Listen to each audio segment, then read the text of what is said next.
Yes, the ADKR fans were awfully happy tonight here at Dubai International Stadium. They were sent into bats, everyone talking about batting first here at Dubai, but didn't matter to them. It was Salt and Pepper at the top who were simply superb to help set a total that was far, far too big for the Gulf Giants. And didn't they love it? The bowlers were brilliant, did a wonderful job, led by Jason Holder. DJ Bravo, a very happy coach at the end of the day. So let's have a look at the wash-up as we head into the eliminators for the DP World ILT20 in Season 4. Here it sits. So the Desert Vipers take on My Emirates. That is on the 30th of December. The first is the eliminator final. That's the Dubai Capitals taking on the Abu Dhabi Knight Riders.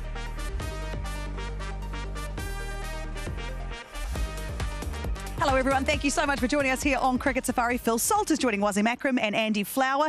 Now look Phil, I have to get this out of the way. I was a little bit concerned because Pepper didn't know the joke, but for a lot of us we've been waiting a long time for Salt and Pepper to open the batting so we could talk about the song Push It, which he didn't know, which is a concern. Do you know it? I find that hard to believe if I'm being completely honest with you. So he's just, okay, well he stitched me up there. Look, congratulations, a great win for you boys and great job you out in the middle there tonight. How are you feeling after that one?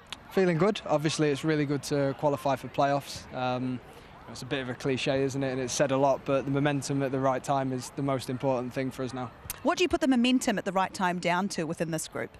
Probably from coming to a different ground, one we haven't played at as much as Abu Dhabi, and actually having a chance to properly assess some different conditions. I think, we've not been at our best throughout this competition, but I think having a fresh challenge in front of us tonight, probably lit us a fire that wasn't there probably in the first place. All right, was it when we look at this team and the way the ADKR played tonight, these boys at the top with the bat after being sent into bat, there's been so much talked about the toss here at Dubai. What did you make of it? That was a surprising decision. Well, usually most of the captains, they win the toss, they chase in this ILT20, even this Season 4, but today the other team also elected to chase. But tell me about the pitch. When did you assess after second over when that off break went suddenly here? Did you realize that I word with your Pepper at the other end? Okay, let's take our time. What was the plan? Yeah, it was exactly that. Obviously the conditions, I think it was Kyle Mayers, in the first over he bowled the same length to me 3 or 4 times, and a couple of them spliced me and a couple of them hit the toe of the bat. Yeah. So I think from that point, it was pretty obvious to me that these conditions, weren't as batting friendly as you'd like, and then we sort of adjusted from there. I think it was pretty helpful for us as well that the Gulf Giants went with a bit of a trial by spin, because it made my job very easy just to get Michael Pepper on, and that's one of his super strengths as a player.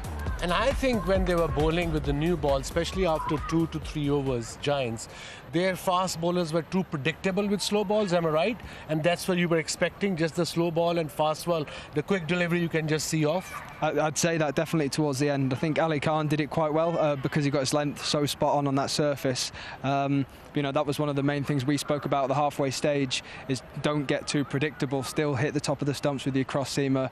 You want to still own that hard length area, and sort of earn the right to bowl your change up instead of 5 out of 6 change ups. Salty, one thing that took me by surprise a little is that watching the two of you combine together, obviously the Salt and Pepper pun comes to mind, but usually you're the aggressor in any innings, playing with any partner. But today that wasn't the case. You were quite passive in comparison to your normal. Talk us through that. As soon as the spin came on, it was really, really clear to me, when Pep's got a couple of boundaries away early on, that he was going to be the aggressor against the spin. And I'd get off strike where I can, pick up the odd boundary like I did. But I think the majority of that work early on, Pep's had the momentum, so it was the most important thing for me was to let him keep running with that momentum. Let's talk about you. Sorry, how important it is for any youngster listening this show? How important it is to change the role like you did today?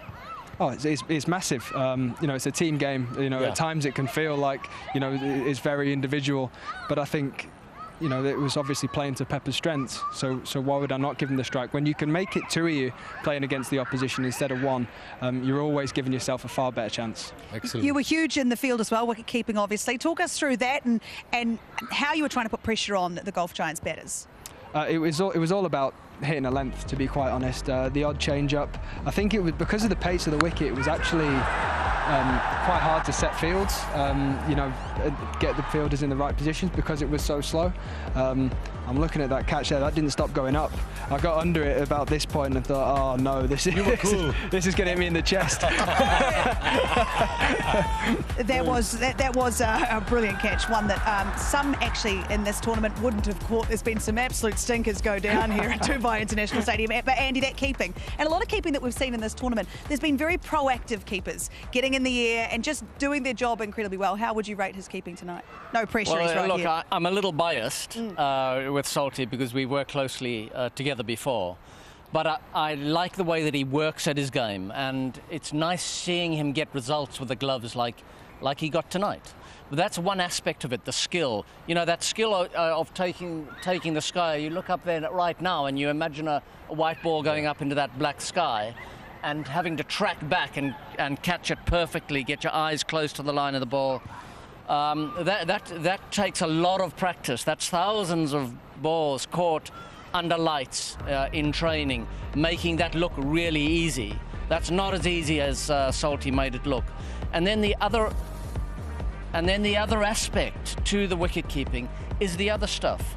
The getting the angles right for the captain. Very important. It's showing the energy in the field, being the heartbeat of the fielding side.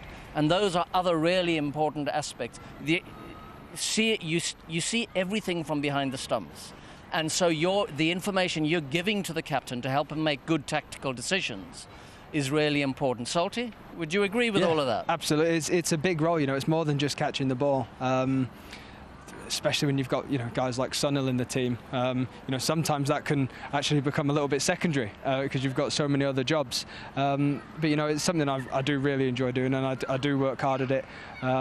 But you still won't give me the gloves in any of your teams, so. There's a bit to unpack there. I think we can go there. Andy, after tonight, maybe? You take important catches in the outfield as well. If you're the better outfielder. You're not wrong.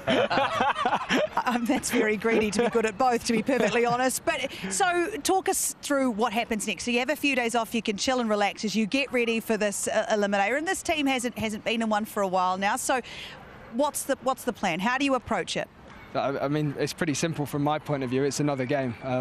You have to earn the right to go deep into these playoff runs, and you know, I won't like it very much if I go back into that dressing room now and people are saying we've finished fourth, the team that finishes fourth always goes to the final. I won't like that. We've got one more game, and then after that we've got one more game, and we've got to keep it as simple as possible. And now. Do you believe Salty peaking at the right time, especially at end of the tournament? You know, end of the tournament. Yeah, I think it's.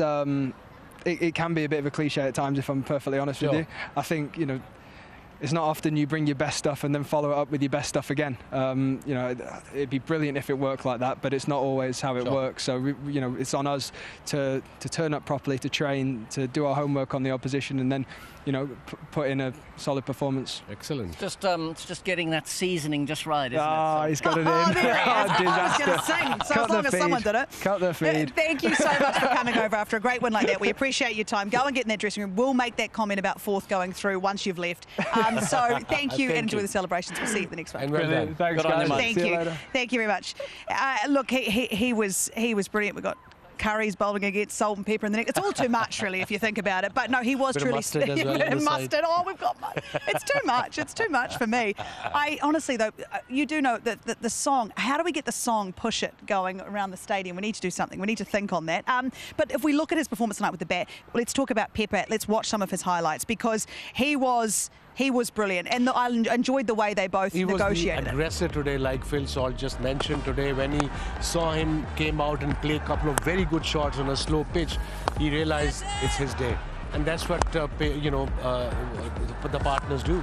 And he said, okay, you play your game, I'll rotate the strike, I'll give the strike, and in the end, match-winning 83 he's got. He played exceptional cricket today, Andy. He really did. He's quite an awkward customer. Like, I've coached against him before, and he's a 360-degree player.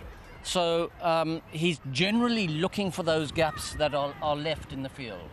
And in power play, there are lots of those gaps. Yeah. So he's not the most consistent player because he does try to play all around the ground. But if he's on a roll, and he was definitely on a roll today, he was brilliant. He played the spinners as well as you could have played the spin, I thought. And we haven't seen a lot of that really knowledgeable, skillful play of spin in this tournament so far. No. That was such a great example from both Pepper and the more passive partner, Salt. Can we talk about the use of feet, and especially to spin? Is that something that is a way to negate the spin? Is it a way to sort of throw the bowler off their leg if they're moving? Yeah, how important it is, even on a turning track, especially in this format, that batters using their feet. Yeah, well, he was slightly unconventional with how he used his feet today. The conventional method would be to get down the pitch and get to the pitch of the ball, and then play it down the ground or even hit it for 6 down the ground. But what he did was he played some outstanding shots off the back foot by backing away a little and then going over the offside. Difficult shot to play. Very difficult shot, high skill shot, and beautifully played. And then when the bowler had to come a little bit fuller because he'd played such good shots to the shorter ball, then comes into... played it beautifully off the front foot. So he was superb, and they'll be hoping that he hits his straps again in these playoff matches. Yes, they certainly will. We've got a football game going on behind us with the captain of the Golf Giants, James Vince, who'll be feeling a bit... indifferent about tonight's performance, that's for sure. We're going to talk about him and the Golf Giants very soon. But I'd like to announce the winner of the Visi Smart TV Presents Jawal Dikal in Umpal contest from the previous match. So a huge congratulations to all our fabulous winners for showing the amazing Jawal and winning exciting rewards from Visi Smart TV, a smart TV that has it all, the youth entertainment brand. So don't miss your chance in the next match, because with Visi Smart TV, Jawal Dikal in Umpal. So congratulations to all those winners. We are going to take a short break here from Dubai International Stadium. And like I say, when we come back, we'll have a look at the Golf Giants and we'll look ahead to the playoffs of the DP World ILT20.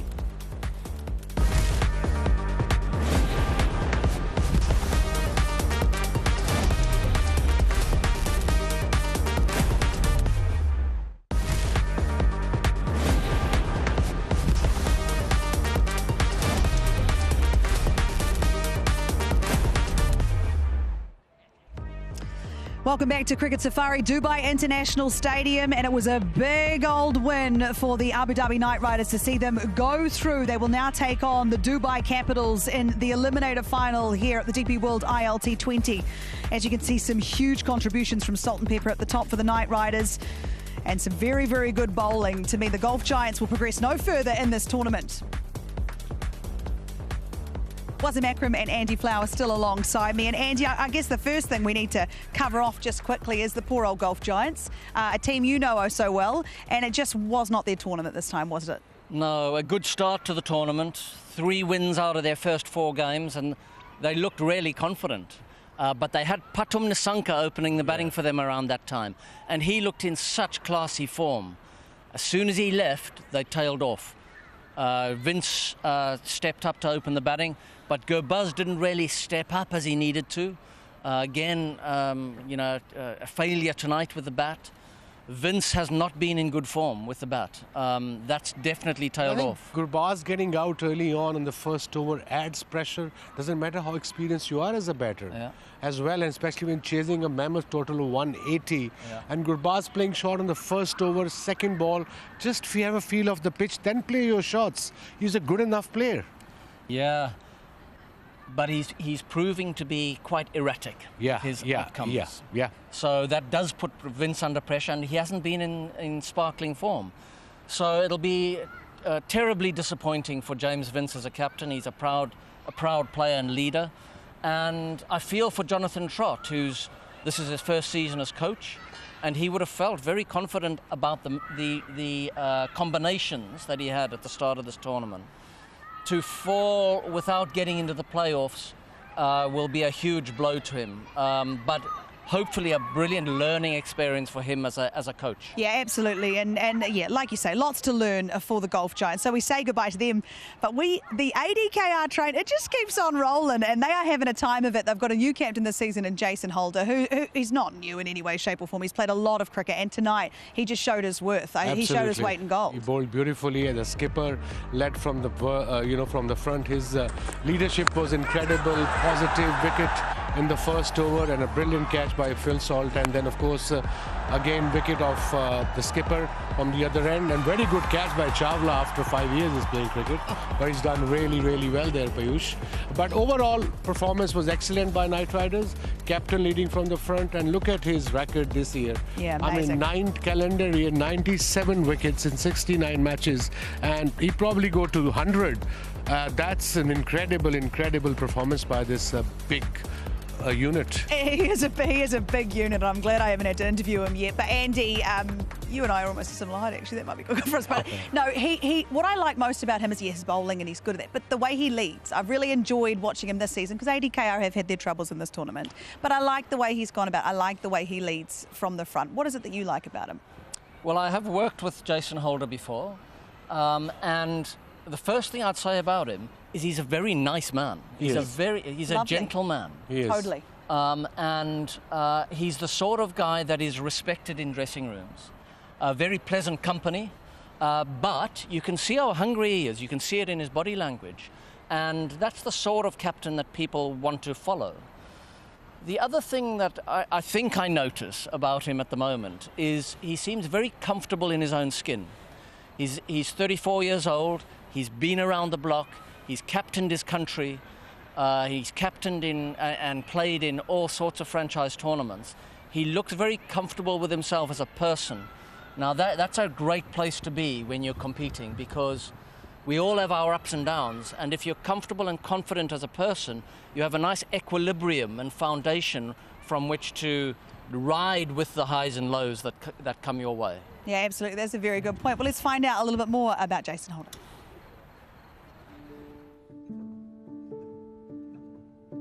Had captaincy early on in my career, probably wasn't quite ready, but as experienced as I am now, and playing so much cricket around the world, I think I've seen and done a lot of things. Another wicket, yes! Jason Holder with the pace off delivery. And there is one. Chopped on.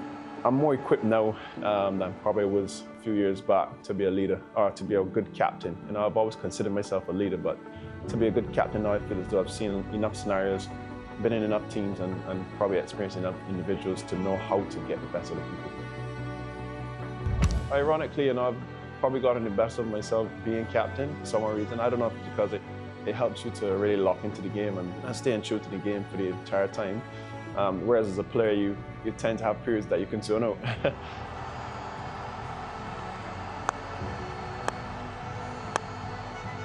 I'm still enjoying the game. I think I'm enjoying the game now more than ever, which is a positive for me. I had a tough period, a real tough period mentally after I lost the captaincy, especially with West Indies cricket and how my career has kind of gone since then. But now I'm just at a point where I don't feel as though I'm really dependent on cricket per se. For me, it's more like just enjoying it, and I feel as though I've rekindled that real passion and love for the game.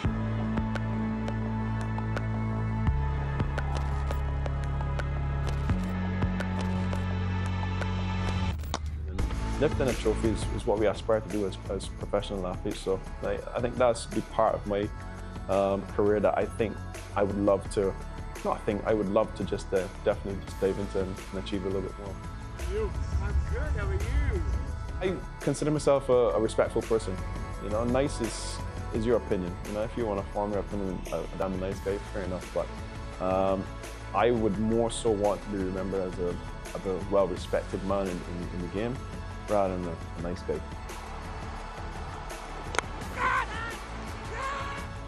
Respect people, play hard, be competitive. I like to win.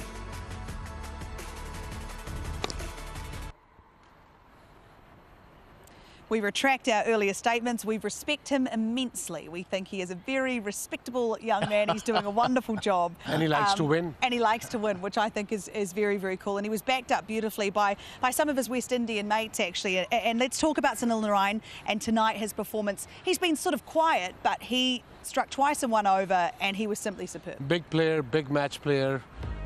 He didn't do well early on in this tournament, but like today was the day where the team wanted him, and he got two very important wickets. And look at that catch by Big Trey Russell in first slip. He wasn't even ready. But again, that's Sunil Narine for you, one of the best bowler in this format. The variations he's got, the carom ball, the straight one, the swing one, and of course with almost 700 wickets. And that's experience. I mean, there's no better off spinner than him in this world cricket. Wasn't it great to see Jason Holder get those fielders around the batsman? Yeah, absolutely. And apply that squeeze on them. And he bowled, very rarely he bowls for in power play, but today he did. I think the captain must have told him, we need you in the 4th, 5th over, so he came and he bowled. And if he bowls 5th or 6th over once in a while, he probably will get wickets every time with his variations. It's so important. Nice way to stroll to the crease. No worries, I'll get a wicket in this one. Andre Russell was another one tonight, 3 wickets for him. I feel like last season he wasn't so impactful, but this season he's really proving his worth again. Yes, he has been with the ball. So he's not bowling 4 every game. Yeah. But when his skipper is using him, he's being impactful. Here, 3 for 13 in 2 overs. This happened right towards the end of the game. But he got the biggest danger man, Moeen Ali. And he has that knack. He's got that power, he's got that strength. So when he bowls a heavy ball, it's a genuine heavy ball.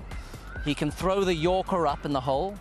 And he likes using his slower ball. And he can go outside off stump as well, because experience, especially if you're chasing 12 and over and he's got a couple of overs, he'll give you anything outside off stump and play with his pace there.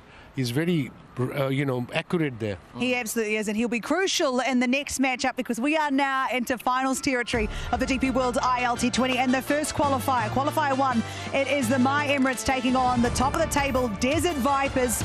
Boys, who are you picking for that one? It depends on the toss, but I think My Emirates are really peaking. They're really looking good now, in control. As for you, Andy?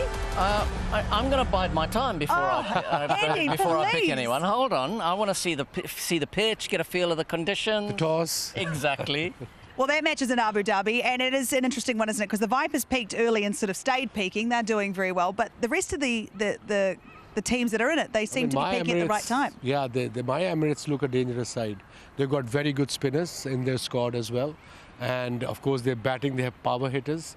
And I'm not saying Vipers are a weak team. They won, I think, 7 or 8, 9 games. Yeah. So they're also a good side. It'll be a close game, and let me tell you one thing. OK, realistically, could ADKR go on to win this whole thing with the way the momentum and you know how tournament play works? Well, you saw them play a very confident game this evening. And they do look like a side that all of a sudden goes, boom, we're confident, we're going to take anyone on. That's what they look like. That is what they look like, and that's what they're going to have to be when they take on the Dubai Capitals in the second eliminator. Stay with us, DP World ILT20. We can't wait for the finals.